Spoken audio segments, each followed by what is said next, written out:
టాలీవుడ్లోనే కాదు cinema industry అంటేనే బోలెడన్ని గబ్బు పంచాయతీలు. పబ్బులు, గబ్బులు, డ్రగ్గులు, విచ్చలవిడి శృంగారం, కాస్టింగ్ కౌచ్, అక్రమ సంబంధాలు ఇలా చాలానే తెర వెనుక బాగోతాలు జరుగుతుంటాయి. అలాగే గుట్టు చప్పుడు కాకుండా నిరంతర ప్రక్రియగా ఇవి కొనసాగిపోతూ ఉంటాయి. కానీ కొన్ని సందర్భాల్లో అప్పుడప్పుడు ఈ గబ్బు పంచాయతీలు బయటపడుతుంటాయి.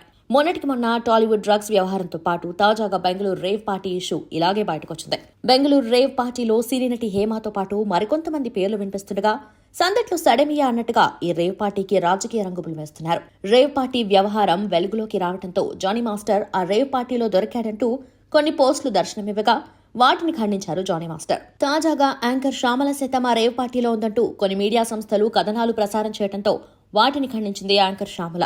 అయితే ఇండస్ట్రీలో ఎంతమంది ఉండగా వీళ్ళిద్దరి పేర్లే ఈ రేవ్ పార్టీ వ్యవహారంలో ఎందుకు వినిపిస్తున్నాయి? వీళ్ళని ఎందుకు టార్గెట్ చేస్తున్నారంటే ఏపీ ఎన్నికల నేపథ్యంలో యాంకర్ శ్యామల వైసీపీ పార్టీ తరఫున ప్రచారం చేయగా జానీ మాస్టర్ జనసేన తరఫున ప్రచారం చేశారు. దాంతో వీళ్ళిద్దరినీ బెంగళూరు రేవ్ పార్టీ ఇష్యూలోకి లాగుతూ తప్పుడు కథనాలను ప్రసారం చేసి వారిపై బురద చల్లే ప్రయత్నం చేస్తున్నాయి కొన్ని మీడియా సంస్థలు. దాంతో తనపై దుష్ప్రచారం చేస్తున్న టీవీ ఛానల్పై పరువు నష్టం దావా వేసింది యాంకర్ శ్యామల.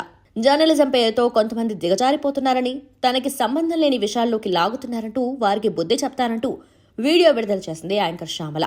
ఈ వీడియోలో యాంకర్ శ్యామల మాట్లాడుతూ ఆ రేవ్ పార్టీ ఎప్పుడు జరిగిందో, ఎక్కడ జరిగిందో, అక్కడ అసలు ఎవరెవరున్నారో కూడా నాకు తెలియదు. కానీ ఆ రేవ్ పార్టీలో నేను కూడా ఉన్నానని ఓ ఛానల్ నాపై దుష్ప్రచారం చేస్తుంది. ఇదంతా అసత్య ప్రచారం. ఎంత దిగజారుడు రాజకీయాలు చేస్తున్నారంటే ఒక పార్టీతో నేను అనుసంధానమై ఉన్నానని తెలిసి నాపైన, నా పార్టీ పైన బురద చల్లటానికి ప్రయత్నిస్తున్నారు. వాళ్ళ అసత్య ప్రచారాన్ని తిప్పికొడతాం.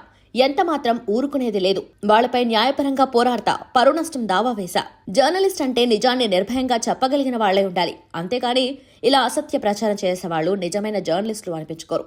దయచేసి మీ అసత్య ప్రచారాలతో జర్నలిజం విలువల్ని తగ్గించొద్దు అంటూ చురుకలేసింది యాంకర్ శ్యామల.